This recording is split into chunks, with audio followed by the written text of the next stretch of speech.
Bienvenue à tous dans notre émission 15 minutes de grâce et de vérité avec le pasteur Jocelyn Seri. Nous allons encore être bénis et quel privilège de pouvoir se retrouver. Et avant d'écouter la parole de Dieu, nous allons adorer Jésus.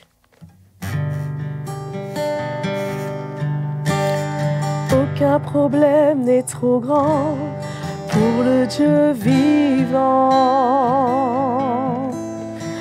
Aucune montagne n'est trop haute qu'il ne puisse franchir. Aucune tempête trop violente qu'il ne puisse calmer.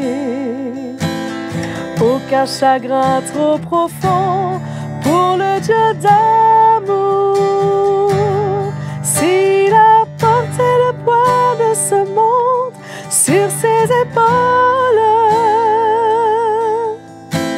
je sais, mon frère, qu'il te soutiendra jusqu'au bout. S'il a porté le poids de ce monde sur ses épaules, je sais, ma sœur, qu'il te soutiendra jusqu'au bout. Alléluia. Je vous laisse maintenant avec la parole de Dieu. Bonjour les frères et sœurs, c'est une joie de me présenter à vous aujourd'hui pour vous encourager par les Écritures et merci aussi à Maëva, notre sœur, qui chante pour nous des chants tous les jours. J'aimerais aller dans Ecclésiaste chapitre 9, mais non pas le verset 11, mais le verset 2. Là où nous étions au commencement, nous avons commencé avec ce verset de l'Écriture qui dit, Ecclésiaste chapitre 9, verset 2, « Tout arrive également à tous, même sort pour le juste et pour le méchant. » Si vous avez assisté aux précédentes sessions, vous avez pu voir qu'on a pu démontrer que ce que l'Ecclésiaste disait là, il abordait cela d'une manière naturelle, d'un point de vue des circonstances. Il y a des choses qui arrivent effectivement aux justes comme aux méchants, mais au fur et à mesure que nous regardons dans la parole de Dieu, nous pouvons voir que Dieu s'occupe du juste, qu'il y a une justice pour le juste et que le Seigneur prend soin de lui d'une manière ou d'une autre. Et c'est pourquoi l'Ecclésiaste chapitre 9, verset 11, nous encourage pour nous montrer que le méchant, il a pour limite quand même, malgré qu'il pourrait organiser beaucoup de choses, il a pour limite les temps et les circonstances. Or, nous ne sommes pas limités à cela puisque notre Dieu prend soin de nous à ce niveau. C'est lui qui planifie toutes choses. Donc, Ecclésiaste 9, 11 dit « J'ai encore vu sous le soleil que la course n'est point aux agiles, ni la guerre aux vaillants, ni le pain aux sages, ni la richesse aux intelligents, ni la faveur aux savants, car tout dépend pour eux du temps et des circonstances. » D'accord? Donc, c'est le verset sur lequel nous sommes en train de nous pencher pour comprendre que Dieu est celui qui maîtrise le temps et les circonstances et que rien ne peut s'opposer à son plan. Quand il a établi une étape, une phase, quand quelque chose doit se faire de sa part, cela s'accomplit. La parole de Dieu, elle s'accomplit, ses œuvres s'accomplissent avec fidélité. Et Dieu est capable de renverser n'importe quel projet, n'importe quel plan. Tout ce qui vient se mettre en travers de son plan sera renversé. C'est ce que le psaume 33 nous dit. Comment le monde ne peut pas décider des circonstances, personne ne peut décider des temps et des circonstances qui, en plus, si elles s'opposent au plan de Dieu, ces plans-là ne pourraient subsister parce que le Seigneur est en contrôle de tout. Le psaume 33 au verset 10 nous dit « L'Éternel renverse les desseins des nations. Il anéantit les projets des peuples. Les desseins de l'Éternel subsistent à toujours et les projets de son cœur de génération en génération. » C'est-à-dire que finalement, dans tout ce qui arrive, c'est le plan de Dieu qui est en cours. C'est le plan de Dieu qui est en train d'avancer. Il n'y a pas comme si un contrôle de l'ennemi sur toute chose. Bien sûr, le diable a un contrôle sur le monde, mais Dieu est au-dessus de lui, au-dessus des dominations, et le Seigneur a en contrôle toutes choses. Tout ce qui arrive génération après génération, c'est pour faire arriver le projet. Le grand projet de Dieu, c'était bien sûr la mort de Jésus à la croix, sa résurrection, le salut pour tous les hommes. Et ça, personne n'a pu s'opposer à cela. Et la Bible nous dit que le Seigneur renverse les projets des nations, tout ce qui va venir.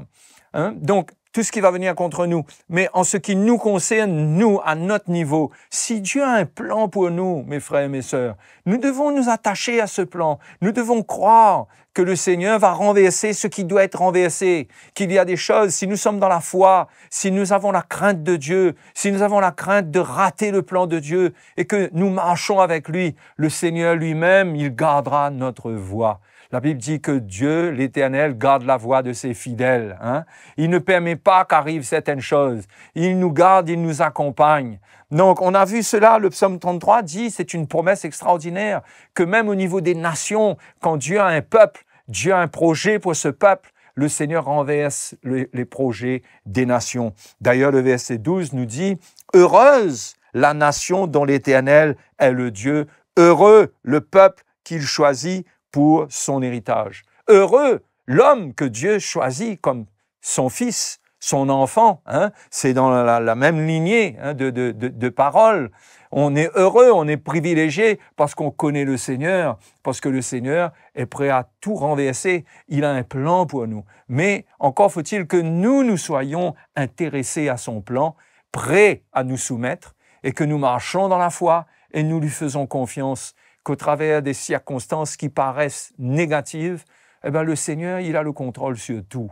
Il peut pourvoir à nos besoins, il peut fermer une porte, il peut ouvrir une porte. La Bible dit que quand il ferme, personne n'ouvre, quand il ouvre, personne ne ferme. Notre Dieu est un Dieu puissant.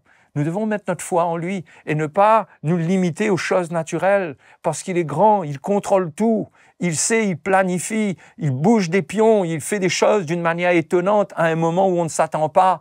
Nous devons, mes frères et mes sœurs, garder la foi dans le Seigneur. Il y a un certain homme qui s'appelait Pharaon en Égypte, qui a essayé d'arrêter le plan de Dieu, qui a fait massacrer les enfants, les nouveau-nés, qui demandaient aux sages-femmes de tuer les nouveau-nés quand il s'agissait de garçons, de les tuer. Il a essayé d'éliminer cette génération. Mais comment le Seigneur, d'une manière extraordinaire, a gardé son peuple et comment Moïse même, qui était appelé, a fait une expérience depuis la petite corbeille dans laquelle il a été déposé, comment Moïse lui-même a fait l'expérience d'un salut extraordinaire, puisque sa maman est allée déposer Moïse dans une petite corbeille pour que Moïse, pour voir ce que Dieu allait faire, parce que elle a vu que Moïse était beau, ce Moïse-là, et il était beau aux yeux de Dieu. Elle a compris qu'il y avait un plan pour ce Moïse, et donc elle n'a pas laissé l'ennemi prendre l'avantage et tuer cet enfant. Elle a fait confiance au Seigneur. Elle a mis cet enfant dans une petite corbeille, et cette corbeille a nagé est allée jusqu'au devant de la porte de la fille de Pharaon, qui a été attirée et qui a trouvé l'enfant.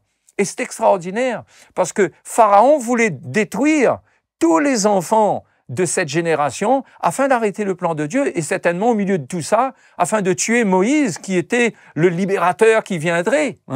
Donc, on voit que c'était comme si c'était sans espoir, mais le geste de foi de la mère de Moïse a fait que cet enfant s'est retrouvé dans la maison même de Pharaon. Sa fille a recueilli Moïse, ne sachant pas qui c'était, et la sœur de Moïse, qui avait accompagné le petit panier dans lequel l'enfant était déposé, a regardé la fille de Pharaon et lui a dit « Veux-tu que j'aille chercher une nourrice pour prendre soin de cet enfant, pour nourrir cet enfant ?» Et la fille de Pharaon a dit « Bien sûr, va chercher une nourrice. » Et finalement, Moïse a été nourri par sa maman, le temps d'être sevré. C'est extraordinaire de voir comment Dieu fait les choses, comment il renverse les projets des nations, comment il a renversé le projet de Pharaon. Mes frères et mes sœurs, ces choses ne sont pas écrites simplement pour un peuple, c'est écrit pour nous personnellement, dans notre vie. Dieu a un plan pour nous et il renversera tous les plans qui ne sont pas de lui. En combien de fois les Juifs ont essayé d'arrêter l'Évangile, d'arrêter l'œuvre de l'Évangile? Ils ont essayé à maintes reprises par la persécution. Et la parole de Dieu nous raconte comment à un certain moment, Étienne a été mis à mort. Et à partir de là, c'est extraordinaire, parce que cette mise à mort d'Étienne aurait dû faire arrêter l'œuvre de Dieu, parce que c'était quelque chose qui était déterminant là, dans la circonstance, qui allait être connu, et ça aurait dû faire trembler tout le monde, bien que, bien sûr, les disciples n'ont pas abordé cette période dans une grande quiétude, puisqu'ils se sont dispersés après cela. Mais Dieu a utilisé cette persécution, la mort d'Étienne. À partir de cela, il y a eu une persécution. La persécution a entraîné une grande dispersion et les disciples sont arrivés à un endroit qui s'appelle Antioche et ils ont annoncé la parole de Dieu à Antioche. Et à Antioche a commencé à se former une église, un groupe de chrétiens qui a commencé à se retrouver. Et Antioche est devenue l'église même dans laquelle le Saul de Tarse, qui était le grand persécuteur de l'église, est devenu le grand apôtre Paul qui allait travailler à Antioche. Et Antioche allait devenir sa base d'opération, son quartier général, si je puis dire. À partir de là, Paul allait travailler, allait partir en mission. Mais Antioche, l'église d'Antioche est née de la persécution. Comment le Seigneur a renversé cette circonstance? Il a utilisé le mal, il en a fait un bien. C'est absolument extraordinaire, même concernant la personne de Saul de Tarse, qui était un grand persécuteur. Eh bien, Dieu a fait de ce Saul de Tarse le plus grand apôtre. N'est-ce pas que le Seigneur tourne à la confusion nos ennemis? Et comment nous devons nous attendre, ne pas croire que quand des circonstances se passent, quand les temps sont difficiles, quand nous avons affaire à des personnages qui sont compliqués, nous ne savons pas ce que Dieu peut faire derrière tout cela. Nous devons garder la foi et savoir que notre Dieu prend soin de nous personnellement, que notre Dieu prend soin de l'Église, que dans ce qui arrive, il a tout en contrôle et rien n'arrêtera son œuvre. Donc nous voyons cela dans la parole de Dieu. C'est pourquoi, mes frères et mes sœurs, nous ne devons pas nous décourager. Nous devons chercher notre force, notre courage dans le Seigneur, puiser dans sa grâce, parce que les circonstances seront là pour nous mentir. Les temps paraîtront parfois fâcheux, difficiles, compliqués, mais dans tout cela, le Seigneur est en contrôle. Et je veux vous encourager à garder les regards sur le Seigneur pour votre vie, pour l'Église, pour votre famille. Ne regardez pas les circonstances présentes. Peut-être que quelqu'un de votre famille ne vient pas pour le moment et c'est difficile pour vous de constater cela, mais gardez les regards sur le Seigneur qui tourne toujours les temps et les circonstances en faveur de son peuple. Donc, mes frères et mes sœurs, j'espère que ces paroles vous encouragent et que vous êtes bénis, parce que le Seigneur veut que vous puissiez garder la foi. Et la Bible dit, le juste vivra par sa foi. Donc, gardez la foi et continuez à servir le Seigneur, car il sait comment prendre soin de nous. Voilà pour aujourd'hui. Que le Seigneur vous bénisse. Je vous donne rendez-vous à la prochaine session. Encore une fois, nous vous remercions pour votre fidélité et je suis persuadée que vous avez été bénis par le pasteur Jocelyn Séry. Aimez et partagez cette vidéo. N'oubliez pas de vous abonner à notre chaîne YouTube pour les autres sessions et écrivez-nous à l'adresse qui s'affiche sur vos écrans. À bientôt!